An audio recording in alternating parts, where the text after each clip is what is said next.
Hey mountain bikers, Jeff Bryans here with a video review of the Transition Smuggler. Though we are all aware Transition has a swanky new, longer travel steed lined up for the fall, dubbed the Sentinel, I wanted to give my thoughts on their current generation 29-inch all-mountain shredder, as it really is a unique bike that often flies under the radar. So let's dive in and take a look. First, the basics. The Smuggler is an FSR-driven, 115 millimeters of travel, 29-inch wheeled bike designed around a 130 millimeter fork. It's old school in two ways. First, it's aluminum. Second, it's non-boost, meaning it's 142 by 12 in the rear end. The suspension kinematics leave very little to be desired, with excellent anti-squat properties and a nice progressive leverage ratio curve.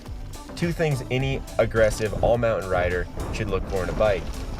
I built this as my 2016 race bike with excellent results. Two things I did differently, worth taking into account. First, I put a huge 160 millimeter fork on it. I did this with the thought I'd eventually drop it down to 140 or 150, but every time I did so, I ended up going back to 160 with best results. Don't ask me why, but up forking or over forking the bike really worked well for me. Second, I put some carbon wheels on the bike, which really helped stiffen things up a bit. I know it sounds cliche, but the bike always rode like it had more travel. I pushed this thing hard, racing it successfully at the pro level in a number of regional enduro races. Though there were certainly times I could have used a bit more travel, it often felt like the bike had something closer to 130 or even 140 millimeters, not 115 millimeters of travel in the back. To my point, the Carbon Patrol I built, that I really thought I would end up racing more than the Smuggler, really just sat chained to my truck the entire year. Second, as I alluded to earlier, over-forking the bike was the best thing I did. Slackened things out and created a bike that I was able to smash through sections of trail, yet remained incredibly zippy when I was on the gas. When I'd screw up, say I'd blow a corner or I'd get offline in a technical section, I could more easily get the bike up to speed due to the bike's sporty rear end. Some might ask, well, it's aluminum, so it can't be good as a carbon bike, right? Though I like a good, stiff, damp carbon frame just as much as the next guy, I think frame materials with respect to full suspension mountain bikes are one of the biggest marketing ploys of the last 10 years. Put another way, though aluminum may be marginally heavier, there's nothing to suggest it's slower or can't perform as well as its carbon cousin.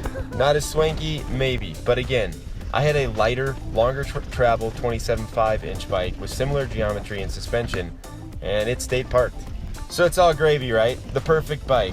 Well, not quite. Though the bike utilized its travel as well as any 115 millimeter bike could, there were definitely times I was reminded I was a bit short on travel, especially when things got gnarly or I got tired. To add, there's very little tire clearance with this bike. And yeah, even with my aluminum is great rant earlier, I still wish this bike was a little bit lighter.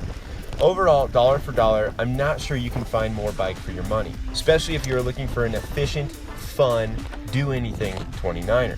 Though I'm psyched to check out Transition's new longer travel Sentinel in the fall, the Smuggler really shouldn't be overlooked. Add a big fork and go get after it. Thanks for tuning in. Stay tuned for more reviews and product looks through the season.